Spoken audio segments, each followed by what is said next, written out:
Iran intelligence മന്ത്രി Ismail ഖതീബിനെ വധിച്ചതായി Israel. ചൊവ്വാഴ്ച രാത്രി നടന്ന ആക്രമണത്തിലാണ് ഖതീബ് കൊല്ലപ്പെട്ടതെന്ന് ഇസ്രായേൽ പ്രതിരോധ മന്ത്രി ഇസ്രായേൽ കാറ്റ്സ് അവകാശപ്പെട്ടു. 2 ദിവസത്തിനിടെ ഇറാനിൽ കൊല്ലപ്പെടുന്ന 3ാമത്തെ നേതാവാണ് ഇസ്മായിൽ ഖതീബ്. പശ്ചിമേഷ്യൻ സംഘർഷം അവസാനിക്കാൻ മധ്യസ്ഥ നീക്കം തുടരുമെന്ന് ചൈന അറിയിച്ചിട്ടുണ്ട്. മേഖലയിലെ കെട്ടുറപ്പിനും ലോക സമാധാനത്തിനും ഭീഷണിയാണ് എന്നാണ് വിദേശകാര്യമന്ത്രി ഇടപെടലുമായി സംബന്ധിച്ച് പറയുന്നത്.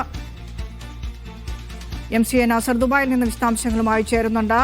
നാസർ, കഴിഞ്ഞ കുറേ ദിവസങ്ങളായി ഇറാന് വലിയ തിരിച്ചടിയാണ് ഈ യുദ്ധമുഖത്തു നിന്ന് ലഭിക്കുന്നത്. പ്രമുഖ നേതാക്കളെയൊക്കെ നഷ്ടപ്പെടുന്നു. ഏറ്റവും ഒടുവില ഈ ഒരു ദുരന്ത വാർത്ത കൂടെ പുറത്തേക്ക് വരികയാണ്. എന്താണ് ഇറാൻ നൽകുന്ന സ്ഥിരീകരണം ഇക്കാര്യത്തിൽ? വിനിഷ, ഇറാന്റെ ഇന്റലിജൻസ് മന്ത്രി ഇസ്മായിൽ ഖതീബിനെ വധിച്ചതായി അല്പം മുമ്പ് ഇസ്രായേൽ പ്രതിരോധ മന്ത്രി ഇസ്രായേൽ കാറ്റ്സ് ആണ് വെളിപ്പെടുത്തിയത്. കാരണം പിന്നിട്ട കുറേ ദിവസങ്ങളായി തങ്ങൾ ലക്ഷ്യം വെച്ചിരുന്ന മറ്റൊരാളെ കൂടി വകവരുത്താൻ സാധിച്ചു എന്നാണ് ഇസ്രായേൽ പ്രതിരോധ മന്ത്രി അവകാശപ്പെടുന്നത്. ഏതായാലും 2 ദിവസത്തിനുള്ളിൽ പ്രധാനപ്പെട്ട 3 നേതാക്കളെയാണ് ഇറാന് നഷ്ടപ്പെട്ടിരിക്കുന്നത്. ഒന്ന്, ദേശീയ സുരക്ഷാ മേധാവി ആയിട്ടുള്ള വ്യക്തി കൊല്ലപ്പെട്ടു. അതോടൊപ്പം തന്നെയാണ് ബസീജ് എന്ന അർദ്ധസൈനിക വിഭാഗത്തിന്റെ കമാൻഡർ കൊല്ലപ്പെടുന്നു.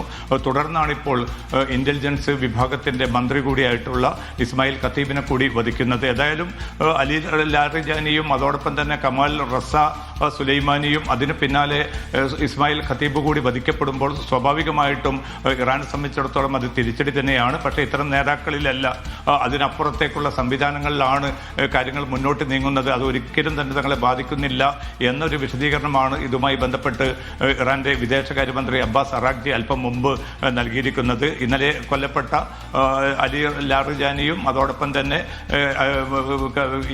ഈസ സുലൈമാനിയും, ഈ 2 പേർക്കുള്ള അവരുടെ വിലാപയാത്ര അല്പം കഴിഞ്ഞാൽ തെഹ്റാൻ നഗരത്തിൽ നടക്കുമെന്ന ഒരു അറിയിപ്പ് കൂടി പുറത്തു വന്നിട്ടുണ്ട്. 10,000-ങ്ങളാണ് ഇവർക്ക് വിട ചൊല്ലാൻ വേണ്ടി തെഹ്റാനിൽ തടിച്ചുകൂടുക എന്ന റിപ്പോർട്ടുകൾ പുറത്തു വരുന്നുണ്ട്. അതോടൊപ്പം തന്നെയാണ് തുടരുന്ന ഈ പ്രതിസന്ധി എത്രയും പെട്ടെന്ന് പരിഹരിക്കാനുള്ള തിരക്കിട്ട ചില നീക്കങ്ങളും ആരംഭിച്ചിട്ടുണ്ട്. ചൈനീസ് വിദേശകാര്യമന്ത്രിയാണ് അത്തരമൊരു നീക്കത്തിന് പിന്നിൽ. തങ്ങൾ ആരംഭിച്ചിരിക്കുന്ന വെടിനിർത്തൽ നിർദ്ദേശം, വെടിനിർത്തൽ ദൗത്യം അതിശക്തമായി തന്നെ മുന്നോട്ട് പോകുമെന്നാണ് ചൈനയുടെ വിദേശകാര്യമന്ത്രി അറിയിച്ചിരിക്കുന്നത്. വിവിധ രാജ്യങ്ങളുമായിട്ട് തങ്ങൾ ആശയവിനിമയം തുടരുകയാണ്.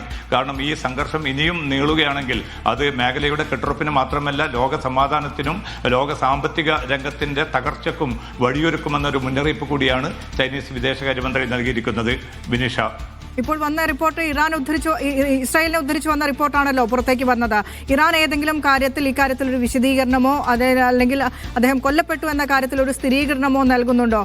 ചൈനയുടെ മധ്യസ്ഥ ശ്രമം അത് എത്രത്തോളം വില പോകും എന്നുള്ള കാര്യവും നമ്മൾ പരിശോധിക്കേണ്ടതാണ്. കാരണം പ്രമുഖ നേതാക്കളെ ഒക്കെ നഷ്ടപ്പെട്ടു നിൽക്കുന്ന അവസ്ഥയിലാണ് ഇറാൻ. തിരിച്ചടിക്കുക എന്നുള്ളത് തന്നെയാണ് ഇറാന്റെ ഭാഗത്ത് നിന്ന് ഇപ്പോഴും ഉണ്ടാകാൻ പോകുന്ന ഒരു നടപടി. തീർച്ചയായിട്ടും ഇറാന്റെ ഭാഗത്തു നിന്ന് ഈ ഇന്റലിജൻസ് മന്ത്രിയുടെ വധവുമായി ബന്ധപ്പെട്ട യാതൊരു പ്രതികരണവും വന്നിട്ടില്ല. കാരണം നേരത്തെ 2 പേരുടെ കാര്യത്തിൽ അലി ലാരിജാനിയും അതോടൊപ്പം തന്നെ ബസീജിന്റെ കമാൻഡറും ആ കൊല്ലപ്പെട്ട ഘട്ടത്തിലും ഇസ്രായേൽ നേതൃത്വമായിരുന്നു ഇക്കാര്യം ആദ്യം വെളിപ്പെടുത്തിയത്. തുടർന്ന് മണിക്കൂറുകൾക്ക് പിന്നാലെയാണ് ഇറാൻ അത് അംഗീകരിച്ചുകൊണ്ട് രംഗത്ത് വന്നത്.